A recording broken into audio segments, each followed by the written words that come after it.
Each game has a rhythm, a recurring sequence of objectives, obstacles, and levels. There is a rhythm to the entire game, and there is a rhythm to each level. Rhythmic harmony is achieved when the game and its levels have a continuous, natural flow as the player moves from objective to objective and location to location.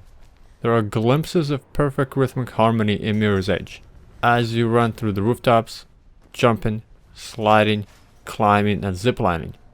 But in many cases, this flow is disrupted by mistakes. So, I have 6 level design tips for you that you can use to improve flow. Tip number 1. If I press a button, then show me what that button press does. In Row Burn chapter, as you head towards the subway underground, you arrive into a room full of vents. At the far end, there is a button. As you make your way to it, and then you press it, it's unclear what it did. You look around, and above you see the vents have stopped, but it takes you a little while to realize that the vents at the far end also stopped, and that you can make your way through the vent tunnel. On the first playthrough, I figured that out after a couple of tries. An easy fix is to show you what the button press does within the same frame of view, as it's done in many parts of the game already. Such as in Kruger chapter, after you press the cargo elevator button, within the same view, you see the platform going up.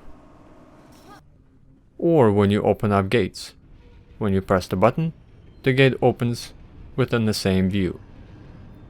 A good example of a button press that doesn't need to be framed is when you are underground and you see this red door. You know that you need to go through the red door, but you can't, it's locked, and there's a note that really stands out. And then once you reach an upper level, go inside the room, and you press the button, you know what the button press does. So you can return to the door, which now has been opened. Another solution, and this could apply to some games, is when you press a button, the camera view is taken away from the player, and a fly-through is shown to what that button press activated. That doesn't work in Mirror's Edge, but it is another solution. Tip number 2. Keep the flow going the same direction. For example, running up the staircase, you go up, then left, up, then left, up, then left, and then bam, you are stopped by a locked door. And if you turn around, the door to go through was to the right. You could improve this by keeping the flow going the same direction. Make the door to go through also to the left. Since you've already been going up, left, sudden change of direction breaks that flow. So by making the door also to the left, you improve the flow. You keep the flow going. Here's a perfect example in the first chapter of the game. As you run away from the guards, you go up the stairs and you keep turning right. And as you reach the top, the red door is also to the right. You go through it, and then the next red door is also to the right. Tip number 3. When a player enters into a new area, frame their view. So many times in the game, I would enter into a new section of a level, and I was greeted with a beautiful view. But it did not frame my view to show me where I should go next. I had to look around and find the path. Good principle to follow is when the player enters into a new area, frame their point of view towards their next location. Give an indication where they should head to. Control their perspective. And this is not done by taking the control away from the player. It's just simply positioning your level design architecture in a way that when the player walks out of the door or turns a corner into a new area, they see their next point of interest, such as a landmark. And I'm not saying that the game should show me the path every time, but if you want more effortless and natural level flow, this helps a lot. And you can keep doing this until the player moves effortlessly from one section to the next, and this is done masterfully in many parts of the game already. such as using the runner's vision red to guide you from one place to the next as you run at very fast speed. Tip number 4. Direction of the open door guides the player where to go. This flow tip is very subtle.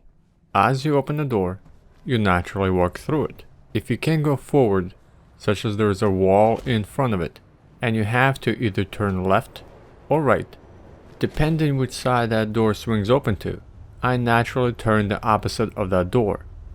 So if the door opened away from me and to the right, I naturally turned left. And if the door opened away from me and to the left, I naturally turned right. I found this out through trial and error.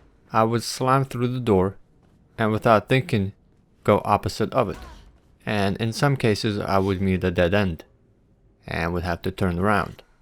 Whichever way the door opens, it creates a natural leading line gently pointing towards that direction, especially if that door doesn't completely open at 90 degrees, but more at 80 or 85 degrees.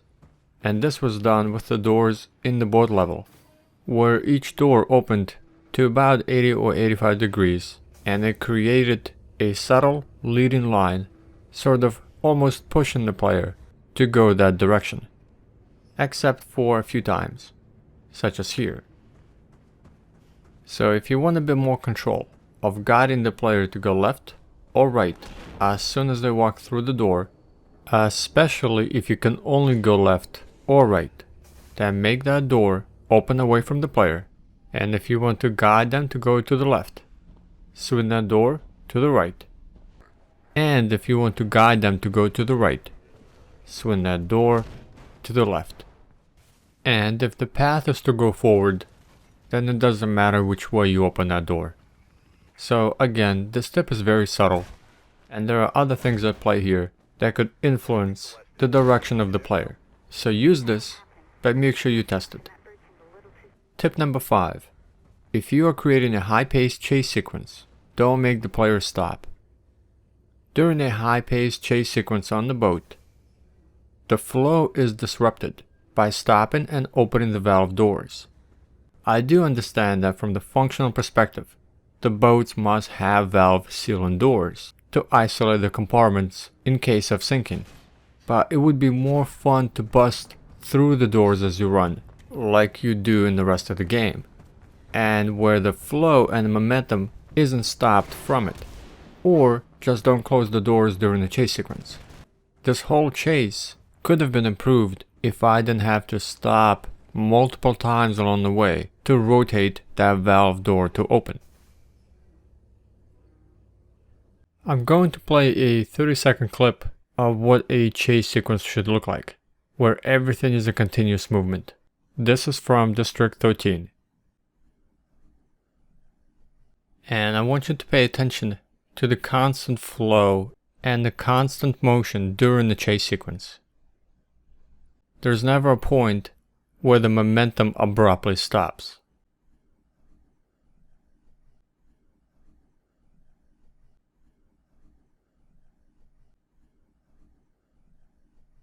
And you can watch the rest of the clip here. And tip number 6. Same color, same lighting, no contrast. Many times I would drop down into a new area and there were hallways going into multiple directions. Each hallway was evenly lit and where to go was unclear. And the fact that I dropped down with a view right into a wall did not make it easier. So there was an element of framing that was missing.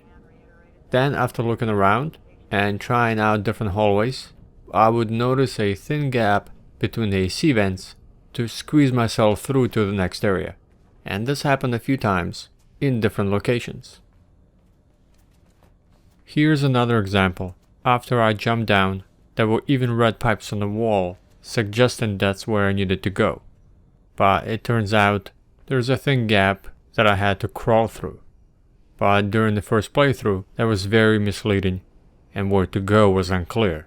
And a very simple principle to follow to help you with this is to guide with light.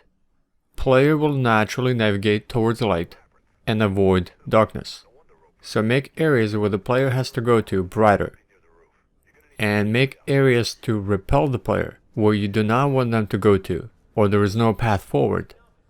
Make those areas darker. Use light and dark contrast to guide the player to their next destination. Alan Wake is a perfect game for this to study. Another example is Mirror's Edge uses color red to guide the player where to go. In the game it's called Runner's Vision. Certain objects become highlighted in red to guide you to a door, to a pipe, a ledge, or a platform.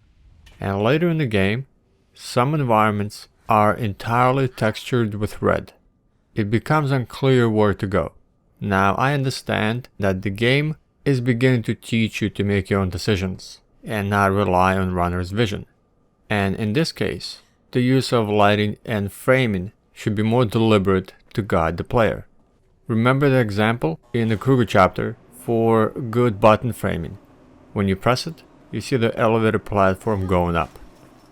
After the platform goes up, the path to go forward is unclear.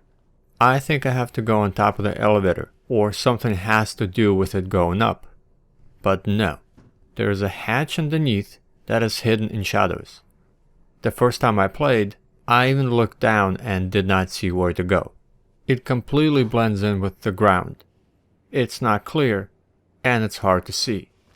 So with better lighting and some contrast of light and dark, this hatch could have been emphasized better. And once you know to jump down, you know where to go. But great level design isn't about learning the layout so you know where to go next time. It's about being guided intuitively, naturally, and effortlessly as you play. So I hope you enjoyed these 6 effortless tips for better flow. And if you want to see more level design tips and videos like this, please let me know in the comments, like this video, and subscribe. And make sure to visit worldofleveldesign.com for hundreds of tutorials I already released.